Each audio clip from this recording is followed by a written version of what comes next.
Human physiology के 2 topic complete हो चुके हैं। अभी अपना तीसरा टॉपिक चल रहा है, कौन सा? Circulatory system. सीधा टॉपिक पे आते हैं, सीधा टॉपिक की बात करते हैं कि अपन ने कल कहाँ छोड़ा था। देखो, कल मैंने आपको बताया था सर्कुलेटरी सिस्टम के अंदर क्या होता है। इसके 3 कॉम्पोनेंट बताए थे मैंने आपको। दिख रहा है ना? नहीं दिख रहा, नीचे लिख लेते हैं थोड़ा सा, कोई बात नहीं, यहाँ लिख लेते हैं। ये दिख रहा है? दिख रहा है सर्कुलेटरी सिस्टम, ठीक है। इसके अंदर मैंने आपको बताया था, एक तो क्या प्रेजेंट होता है, हार्ट प्रेजेंट होता है, ब्लड होता है एंड ब्लड वेसल्स प्रेजेंट होती है। क्या प्रेजेंट होता है? Heart, blood and blood vessels present होती है, ठीक है। हार्ट के क्या फंक्शन है वो अपन करेंगे। पहले अपन ने कल शुरू किया था ब्लड शुरू किया था। देखो, ब्लड का एक तो लिक्विड पार्ट होता है और एक सेल वाला पार्ट होता है। तो इसके कितने पार्ट हो गए? 2 पार्ट हो गए। एक तो हो गया लिक्विड, उस लिक्विड पार्ट को क्या बोलते हैं? प्लाज्मा बोलते हैं, जिसके अंदर वाटर होता है 99%। और दूसरा पार्ट होता है इसका कौन सा? सेल्स। ये बात अपन ने कर ली थी। प्लाज्मा के कंपोनेंट अपन ने कल कर लिए थे। सेल्स के अंदर अपन ने कल लिखा था आरबीसी, डब्ल्यूबीसी एंड प्लेटलेट, ठीक है। ब्लड का फॉर्मेशन कैसे हुआ था ये कल अपना हो गया था। आज अपन देखेंगे कि ये जो आरबीसी, डब्ल्यूबीसी और प्लेटलेट्स हैं ये क्या है, ठीक है। इतना अपन ने कल कर लिया था। आज अपन देखेंगे आरबीसी का फॉर्मेशन कैसे होता है, आरबीसी की स्ट्रक्चर क्या होती है, आरबीसी बनती कैसे है, कहाँ बनती है और क्या आरबीसी का काम होता है, ठीक है। रेड ब्लड सेल्स, ठीक। देखो यहाँ लिखे आरबीसी, ठीक है। तो आरबीसी देखो, अपने आरबीसी, सभी आरबीसी कहाँ बनती है? Formed in bone marrow. यहां तक किसी को कोई दिक्कत नहीं है। आरबीसी कहाँ बनती है? बोन मैरो में। सभी ब्लड सेल्स है, जितनी भी ब्लड सेल है, आरबीसी, डब्ल्यूबीसी, प्लेटलेट्स जो भी है, वो सारी कहाँ बनती हैं? बोन मैरो के अंदर बनती है, ठीक है। वो मेच्योर जाके कहाँ होती है? कुछ, सभी नहीं, कुछ। जैसे बी लिम्फोसाइट है, वो कहाँ जाके मेच्योर होगी? थाइमस के अंदर। टी लिम्फोसाइट है, वो कहाँ जाके मेच्योर होती है? थाइमस के अंदर मेच्योर होती है। लेकिन बनती कहाँ है? बोन मैरो के अंदर ही बनती है, ठीक है। इतनी बात क्लियर है आपको?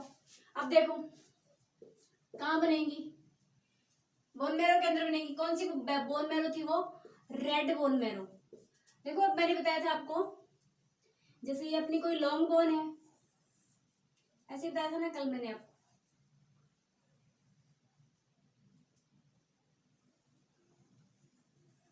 ये क्या है? अपनी लॉन्ग बोन है, इसके बीच में ये है, इसको अपन ने क्या बोला था? येलो बोन मैरो बोला था। इसको क्या बोला था?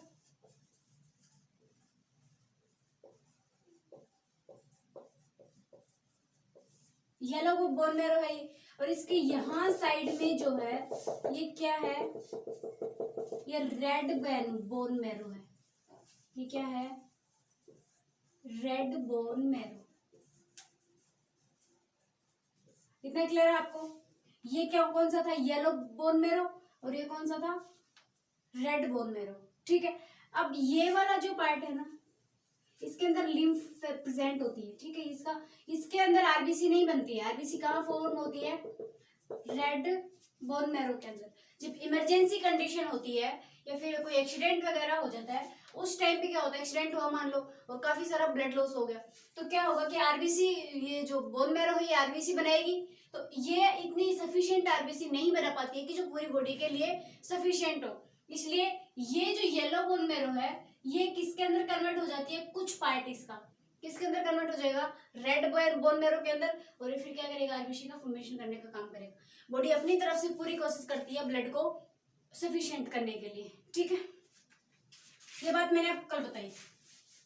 अब देखो, आरबीसी बनती कैसे है? बोन मैरो के अंदर बनती है। मान लो ये अपनी बोन मैरो है, ऐसे मान के चलो ये अपनी क्या है? बोन मैरो है, ठीक। इसके अंदर सेल्स प्रेजेंट होती हैं कुछ ऐसे।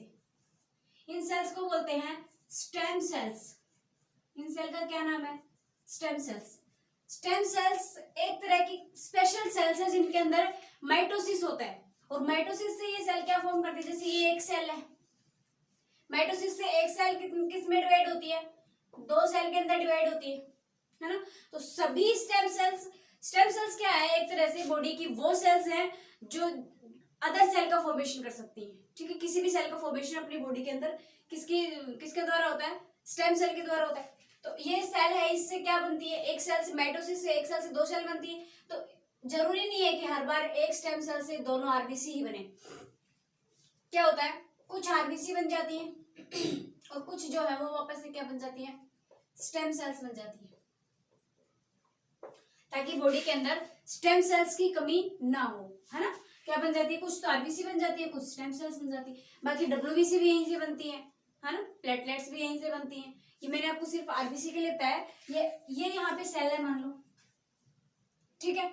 यहाँ फॉर्मेशन हुआ किसका, ये आरबीसी का फॉर्मेशन हुआ मानो। इस टाइम पे आरबीसी में क्या प्रेजेंट है, न्यूक्लियस प्रेजेंट है। आरबीसी कैसी होती है, न्यूक्लियस लेस होती है, उसमें न्यूक्लियस प्रेजेंट नहीं होता है, एन्यूक्लियोलस होती है। लेकिन यहाँ जब फॉर्मेशन होता है एक बार, तब इसमें न्यूक्लियस प्रेजेंट होता है। फिर क्या होता है, किडनी से एक एंजाइम आता है, उस एंजाइम का नाम है इरिथ्रोपोइटिन।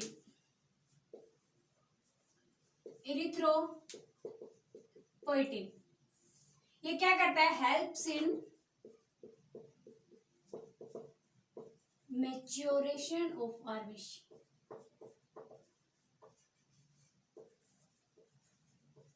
आरबीसी के किस में हेल्प करता है, मैच्योरेशन में हेल्प करता है। एक एंजाइम आता है, दो एंजाइम आते हैं, विटामिन B12 एंड B9, ये दो विटामिन आते हैं। फिर क्या होता है, आरबीसी क्या बन जाती है, इरिथ्रोब्लास्ट बोलते हैं। ये जो बनी है ना, इसको बोलते हैं इरिथ्रोब्लास्ट। इसका क्या नाम है, इरिथ्रोब्लास्ट। मतलब आरबीसी बनने से पहले की स्ट्रक्चर, आरबीसी बनने से पहले की स्ट्रक्चर जिसको क्या बोलते हैं, इरिथ्रोब्लास्ट बोलते हैं। यहां से फिर ये आरबीसी बाहर निकलेगी और इसकी न्यूक्लियस गायब हो जाएगा, ये विटामिन की, और ये इसको क्या कर देंगे, मेच्योर बना देंगे। तो आरबीसी कुछ इस शेप की बन जाती है और इसके अंदर न्यूक्लियस प्रेजेंट नहीं होता है। इसको बोलते हैं इरिथ्रोसाइट। ये बात मैंने कल आपको बताई थी। आरबीसी को क्या बोलते हैं, इरिथ्रोसाइट बोलते हैं, CYTE, इरिथ्रोसाइट बोलते हैं। डब्ल्यूबीसी को क्या बोलते हैं, ल्यूकोसाइट बोलते हैं, ठीक है। अब ये आरबीसी यहां से कहां चली जाती है, ब्लड के अंदर चली जाती है। ये ब्लड है, ब्लड के अंदर आरबीसी चली गई, ठीक है। इसके अंदर हीमोग्लोबिन प्रेजेंट होता है, हीमोग्लोबिन प्रेजेंट होता है ना आरबीसी के अंदर, इसको लिख लो हीमोग्लोबिन। इसमें हीमोग्लोबिन प्रेजेंट होता है। फिर ये आगे ये जाके, ये ब्लड वेसल है, ये आगे जाके क्या होती है, ये डिवाइड हो जाती है छोटी छोटी ब्लड कैपिलरीज के अंदर ऐसे। तो डिवाइड होने से आरबीसी की स्ट्रक्चर जो है, नहीं मतलब जो आरबीसी जो है वो बड़ी है और कैपिलरीज बहुत छोटी होती है। तो आरबीसी को यहाँ से गुजरने के लिए मेहनत करनी पड़ेगी। इसकी वजह से आरबीसी की जो साइड है, स्ट्रक्चर है, वो कट फट जाती है ना। तो आरबीसी यहाँ से गुजरने में मतलब ज्यादा से ज्यादा 120 दिन, मैक्सिमम 120 दिन। लाइफ स्पैन ऑफ आरबीसी होता है 120 दिन।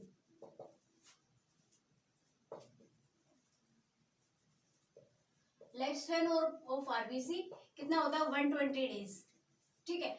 आरबीसी का जीवन काल 120 दिन होता है। आरबीसी 100 बनने के 120 दिन बाद क्या होती है, उसकी डेथ हो जाती है, वो डैमेज हो जाती है। और डैमेज आरबीसी कहाँ जाती है, स्प्लीन के अंदर जाती है। जैसे यहाँ पे देखो, ये आरबीसी है, ये काफी मेहनत कर रही है यहाँ से गुजरने में, और इसकी साइड वगैरह ये क्या हुए, कट फट गए। अब ये यहाँ से कहाँ एंटर करेगी, स्प्लीन के अंदर एंटर करेगी। स्प्लीन, बॉडी के अंदर ब्लड जो है वो सभी ऑर्गन्स के अंदर जाता है, स्प्लीन के अंदर भी जाएगा। तो स्प्लीन के अंदर ये एंटर करेगी। तो स्प्लीन की कैपिलरी जो है उनका डिजाइनिंग इसी तरह का है कि वो और भी ज्यादा पतली होती है, और उनका काम ही क्या है, आरबीसी को पूरी तरह से डैमेज करने का काम है, ठीक है। आरबीसी का डैमेज करने का काम है। यहाँ से आरबीसी को क्या कर देगा, डैमेज कर देगा। जो उसके प्रोटीन्स है वो अलग हो जाएंगे, और हीम जो है वो अलग हो जाएगा। हीम से फिर हीम से इसे क्या बनते हैं, फिर वेस्ट प्रोडक्ट बन जाते हैं। इससे कौन से, बिलीरुबिन बन जाता है और भी बिलीवर्डिन बन जाता है। क्या बनता है? बिलीरुबिन और बिलीवर्डिन बनता है। देखो मैंने आपको बताया था जब मैंने आपको डाइजेस्टिव सिस्टम पढ़ाया था कि क्या होता है कि सभी ऑर्गन्स का डीऑक्सीजनेटेड ब्लड एक वेना कोआ एक वीन के द्वारा बाहर खुलता है और वो वीन कहाँ जाके किस में ओपन होती है? एक बड़ी वेना कोआ में ओपन होती है। ये बताया था मैंने आपको।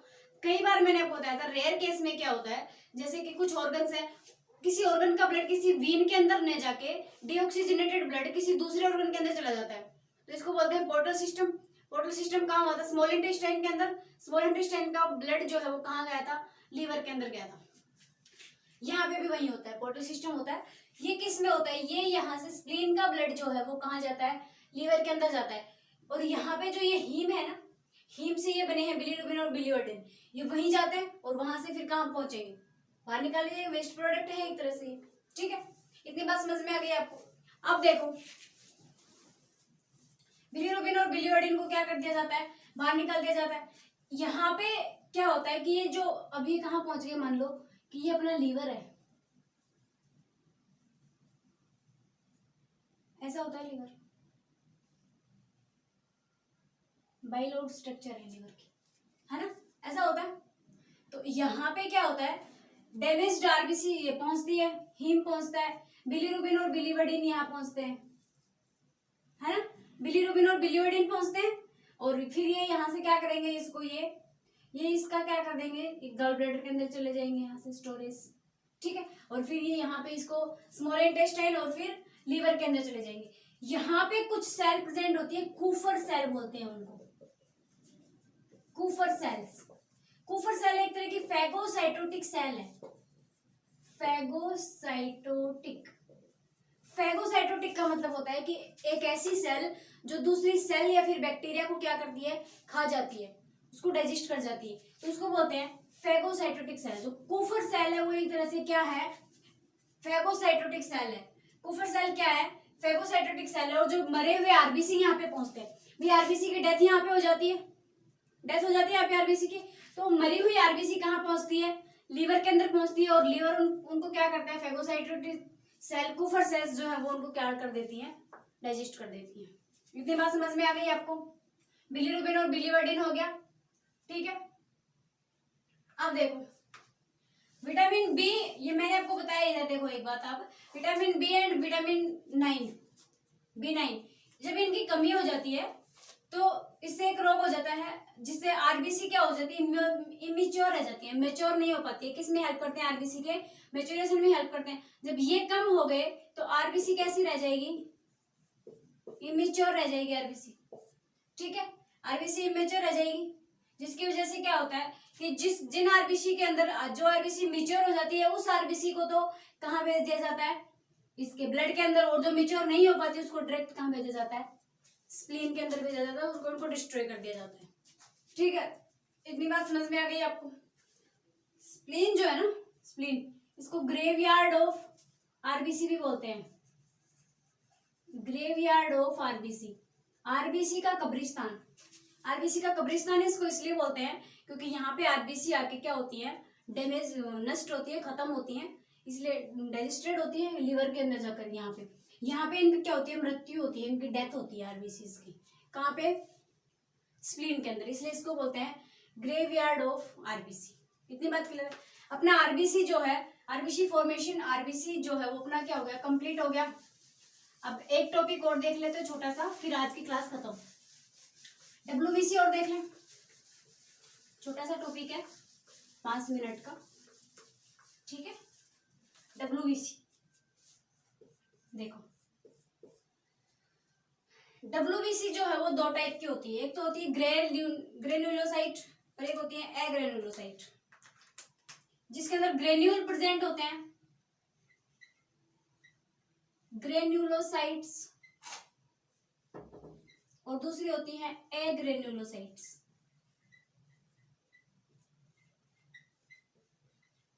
इतनी बात समझ में आई? और डब्ल्यूबीसी जो है कितने टाइप की? डब्ल्यूबीसी को अपनी बॉडी की आर्मी भी बोलते हैं। ये क्या करते हैं? जो भी बॉडी के अंदर bacteria, virus infection, parasitic infection, कैसा भी इन्फेक्शन होता है उससे लड़ने का काम किसका है? आरबीसी का। इसलिए इसको क्या बोलते हैं? आर्मी बोलते हैं अपनी बॉडी की, ठीक है। देखो, एक तो हो गई ग्रेन्युलोसाइट और एक हो गई एग्रेन्युलोसाइट। ठीक है, ग्रेन्युलोसाइट वो है जिनके अंदर ग्रेन्यूल्स प्रेजेंट हैं, और अगर हम इसके ऊपर कोई भी पिगमेंट डालेंगे, कोई भी कलर डालेंगे, तो ये कैसी हो जाती है, कलरफुल हो जाती है ये। ठीक है, और ये कलरलेस होती है, इन पे कलर का कोई इफेक्ट नहीं होता है। ग्रेन्युलोसाइट्स जो है ना, देखो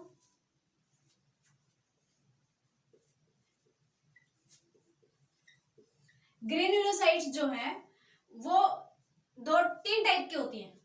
पहली होती है इयोसिनोफिल, इयोसिनोफिल, ठीक है, इयोसिनोफिल्स। दूसरी होती है बेसोफिल्स, बेसोफिल्स, ठीक है, और तीसरी होती है न्यूट्रोफिल्स। तीसरी कौन सी होती है, न्यूट्रोफिल्स। ठीक, इयोसिनोफिल देखो, सबसे पहले इयोसिनोफिल के अंदर क्या क्या होती है, ये एक ऐसी स्ट्रक्चर है, मानो इसके अंदर ग्रेन्यूल्स प्रेजेंट है, और इसका जो न्यूक्लियस है ना वो ऐसा होता है, कुछ हेडफोन शेप का न्यूक्लियस होता है इसका, है ना, इसको बोलते हैं बाइलोब्ड न्यूक्लियस। बाइलोब्ड न्यूक्लियस होता है इसके अंदर। इतनी बात समझ में आ गई? इसके अंदर कैसा न्यूक्लियस होता है, बाइलोब्ड न्यूक्लियस होता है, और जब भी हम इस पर कोई भी पिगमेंट डालते हैं तो ये कैसे कलर के हो जाते हैं, ऑरेंज कलर के हो जाते हैं। इयोसिनोफिल जो है वो कैसे कलर के हो जाते हैं, ऑरेंज कलर के हो जाते हैं। डब्ल्यूबीसी के अंदर ये कितने इनका परसेंट होता है, 2 to 3%। कितने परसेंट होते हैं, 2 to 3% प्रेजेंट होते हैं। दूसरा है बेसोफिल। बेसोफिल जब ये है तो ये जब किसी ब्लड कैपिलरी के अंदर अगर है तो इनको बोलते हैं बेसोफिल। अगर यही उसमें चले जाए, सेल के अंदर या फिर टिश्यू के अंदर पहुंच जाए, तो इन्हीं का नाम हो जाता है मास्ट सेल। मास्ट सेल मैंने आपको बताया था क्या सीक्रेट करती है, हिस्टामिन सीक्रेट करती है, जो क्या करता है, वैसोकंस्ट्रिक्टर और ट्रेकिया कंस्ट्रिक्टर और वैसोडाइलेटर होता है ना, ये बताया था मैंने आपको। क्या करता है, ट्रेकिया को तो पिचकाता है, और जो अपने ब्लड कैपिलरीज उनको क्या करता है, डायलेट करता है, हिस्टामिन।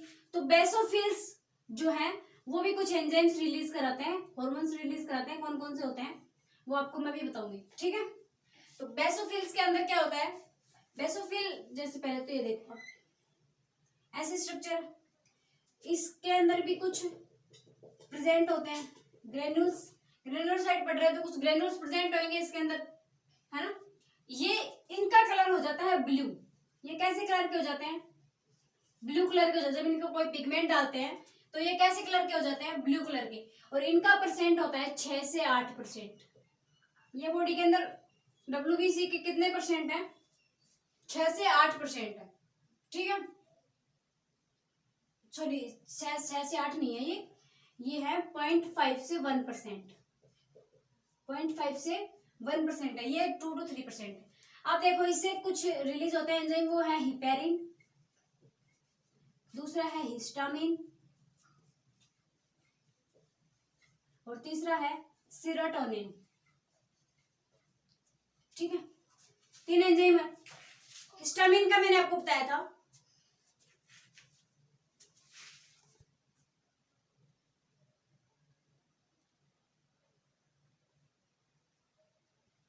अभी मैंने आपको क्या बताया कि बेसोफिल जो है वो कैसे होते हैं, इसके अंदर भी ग्रेन्यूल्स प्रेजेंट होते हैं, और इसका जो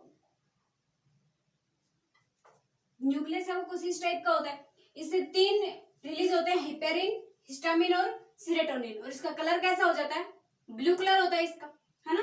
और ये कितने होते हैं, 0.5 से 1% होते हैं, ठीक है।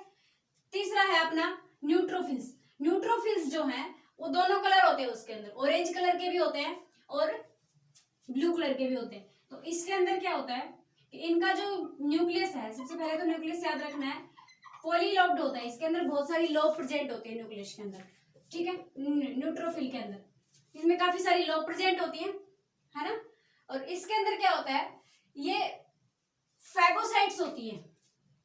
कैसी सेल होती है ये, फैगोसाइट्स। फैगोसाइट्स मैंने आपको अभी बताया, कौन सी सेल, जो कोई भी बैक्टीरिया, कोई भी इंफेक्शन अंदर एंटर कर जाए उसको खत्म करने का काम करती है। ये अपनी बॉडी के अंदर सबसे ज्यादा प्रेजेंट होते हैं, कितने, 60 to 65%, ये इनका परसेंट होता है, ठीक है। आगे की क्लास अपन नेक्स्ट टॉपिक में करेंगे। तब तक के लिए आप पढ़ो इसको, एक बार अच्छे से समझने की कोशिश करना। बाकी अब ये जो WBC कंप्लीट नहीं हुआ है, ग्रेन्युलोसाइट हुआ है, सिर्फ एग्रेन्युलोसाइट बताया, मोनोसाइट और लिम्फोसाइट, वो आपको मैं नेक्स्ट वीडियो में करा दूंगी। ठीक है, आज का वीडियो सिर्फ इतना ही।